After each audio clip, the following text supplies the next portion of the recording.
Welcome back into Fox 35 News Plus. I'm Garrett Weimer, and thanks for joining us on this Wednesday morning. Another drowning tragedy yesterday involving a Florida child with autism. Investigators in Volusia County say 7-year-old Charlie Newton left home and drowned in a body of water nearby. They say it happened maybe just mere minutes after he ran away from the house. And it is not the only similar case. There have been 3 here in Central Florida just in the past 2 weeks alone. Waylon, you see on November 17th, Arturo just 4 days before that. It's been something that we have been talking about far too often. And so joining us today for a bit of a panel discussion here is Alissa Magrum, Interim Executive Director of the National Drowning Prevention Alliance, and Stacy Hoagland, who is President of the Autism Society of Florida.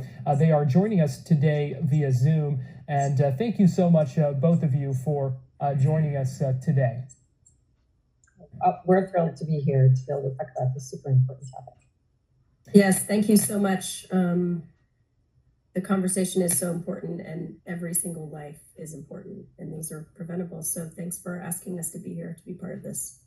I want to first get your thoughts, both of you.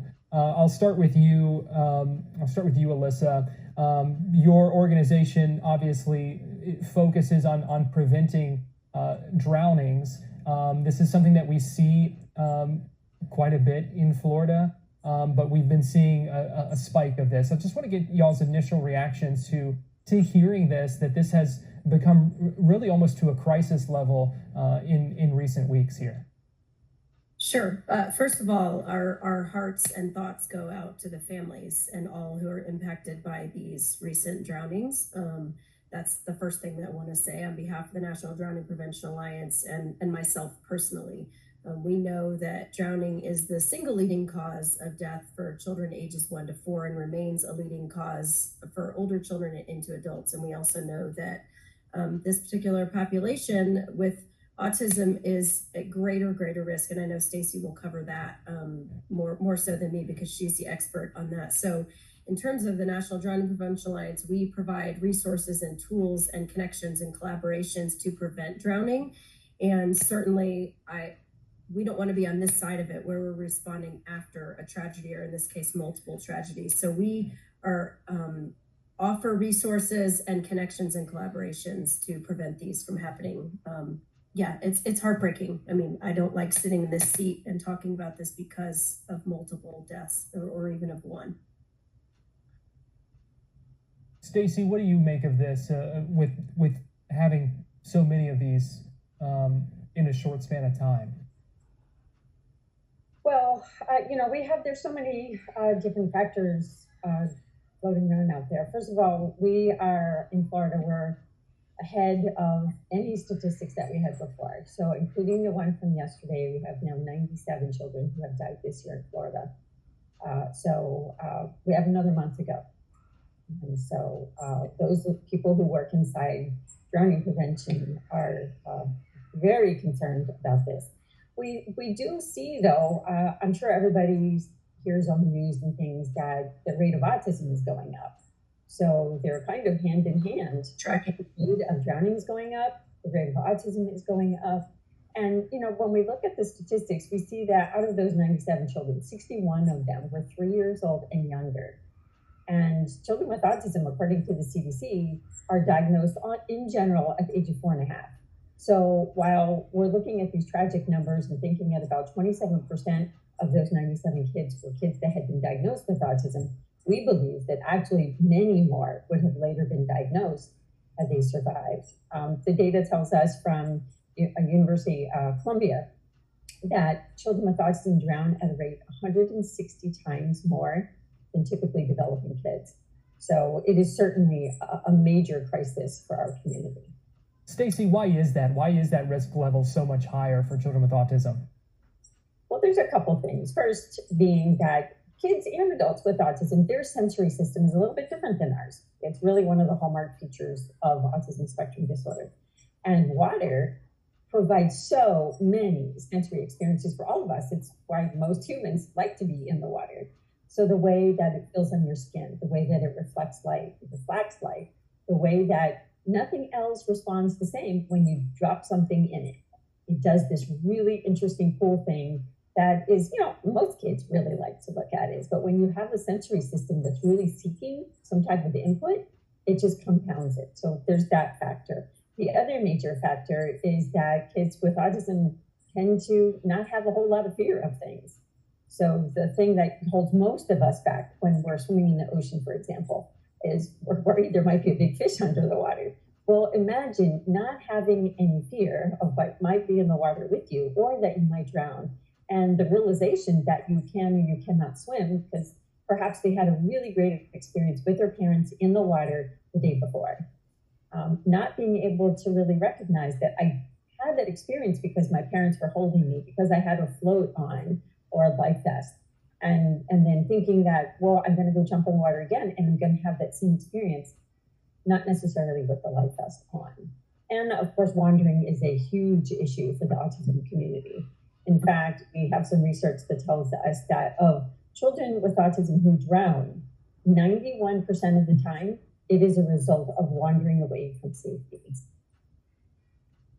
In the three recent tragic cases here we touched on, the children were also nonverbal. So what challenges does that kind of add to the equation as well?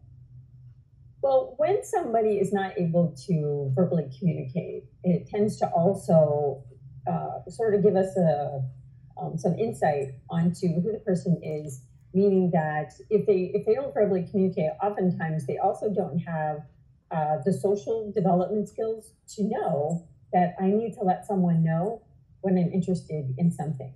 Because a kid can let you know that they want to go outside without actually saying that to you, without speaking it. But when children are self-directed and they think, I want to get out there, I see something cool, or I know something, down the street, like a lake, body of water, something interesting, we tend to just go towards it. So with students who don't verbally communicate, they're not telling others. And we train a lot of first responders. And especially when we train fire departments, we tell them that there could be a house that is literally on fire. And if there's a person in that home with autism, you cannot depend that they're going to respond to their name. Like if you call them Bobby, Bobby may be tucked down in a nice little tiny space in the home and not respond to their name. Part of that is because maybe they can't verbally communicate their names. And so it's a huge issue. And it also tends to be, those children tend to be the ones that don't get the swimming lessons because the swim instructors maybe aren't fully trained on how to teach children who don't verbally communicate and may have behavioral needs that go beyond their bandwidth of knowledge. Alissa, I want to bring you back into the conversation here and touch on some ways that, how can we prevent things like this from happening? Sure, thank you for asking that question. So I want to point people to the NDPA's website, ndpa.org. We have water safety toolkits and resources for parents, caregivers, pediatricians, and some videos about the layers of protection. When we talk about drowning prevention for anyone, it's not just one single thing. We have to layer protections in place. So things like barriers and alarms, self-closing gates and locking gates to limit access to water. Obviously, when you're talking about open water, a pond, or some water that's around the house, that's more difficult. But we also talk about swimming lessons as a layer of protection. And I'll talk a little bit about Swim Angelfish, who's another partner of ours who's really great in this arena with resources specific to the autism community and special needs populations. But we also talk about life jackets and supervision as layers of protection. And we also talk about learning CPR and CPR for drowning victims with rescue breaths. We don't want to get to that part in the prevention chain, so to speak, but that's a reality. And I mentioned Swim Angelfish, and swimangelfish.com is their website. They have a free adaptive water safety toolkit that is designed for parents and caregivers who have a child or a person on the autism spectrum. Really, really great resources. I think y'all are going to talk to them next week, but I know it's incredibly helpful because there are differences in this population than in the general pediatric or general population, things that can be done. And those layers of protection, I think, need to be done at even greater levels with a population that wanders or elopes as children who are autistic do. And Stacy, let me ask you now, because we have also heard about some different things floated as far as trackers and alarms and things like that to help these parents know maybe when a child has wandered off or where a child may be if they have wandered off. What kind of things or what resources or things like that do you recommend or are available to parents? Well, there are a variety of different tracking devices that are out there. Generally speaking, they come with some type of monthly fee for tracking. Now, there are, of course, there's going to be like Bluetooth devices. There's going to be something as simple as an air tag. I know some families that put air tags on their kids. So there's that. There are some that use GPS, which I have some concern about because if it's a GPS device, if you're under the water, it's not going to find you. And you have to know that your child is missing in order to activate it. So that's also a concern. But there are some where literally the child wears something that looks like a watch. The parent has an app on their phone and it can alert them when the child exits like a geofence. Those seem to be the ones that are the most helpful because that will keep a parent from basically having to call 911 because maybe the child's just out in the front yard and they haven't even gotten anywhere yet. We would much rather have that situation than have a horrific situation where the child has been gone for 20 minutes because we know that it literally takes seconds to drown. And can I respond, Stacy, to something that you said there? And that's, I think this is great for any drowning prevention mechanism, but look first to the water. If you have a person or a child who's missing, search the water first. The time is far less when you have to respond to an aquatic emergency. And I think that's something that people need to know too. Like if there is water nearby, if there's water in the home, if there's water outside the home, if your neighbor has a pool, go first and search the water. Yeah. Of the children who have drowned this year in Florida, 18 of them died in a lake pond. 14 of those 18 were children with autism. So that kind of describes, the draw to that particular type of water.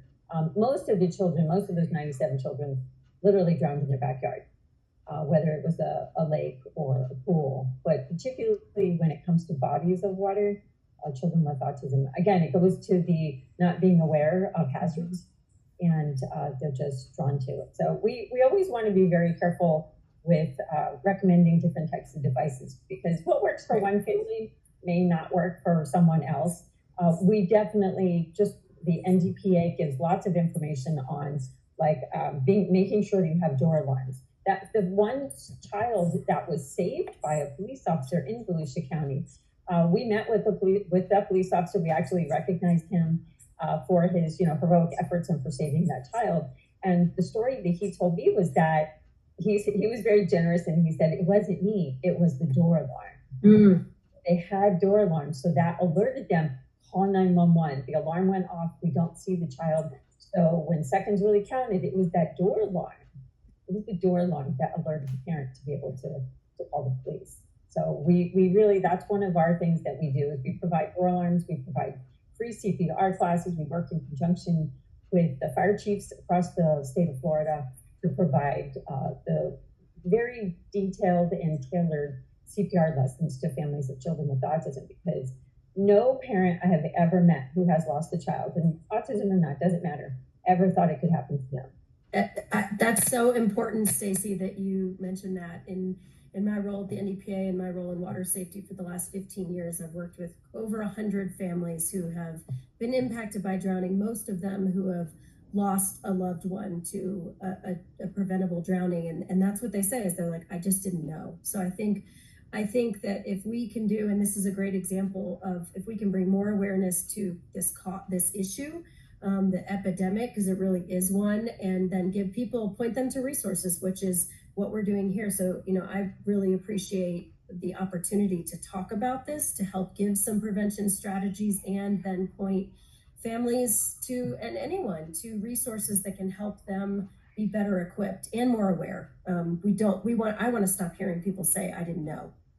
Yeah. We actually have on our website, we have had parents make recommendations for swim schools, because a lot of parents say they can't find one. So if anybody wants to go to the Autism Society of Florida website, so it's autismfl.org, and you just go to the water safety page, there's a list. If you scroll down to the bottom, of probably about 50, a little bit more maybe, swim schools around the state of Florida that were recommended by parents of children with autism. So you can check those out there. Okay, last thing I'll ask you here, and I want to get both of your takes on this. So Stacy, we'll start with you here. Where do we go from here? Well, this is a great start. Yeah. So spreading information for sure. And, because there are, with autism in general, a lot of times parents wait.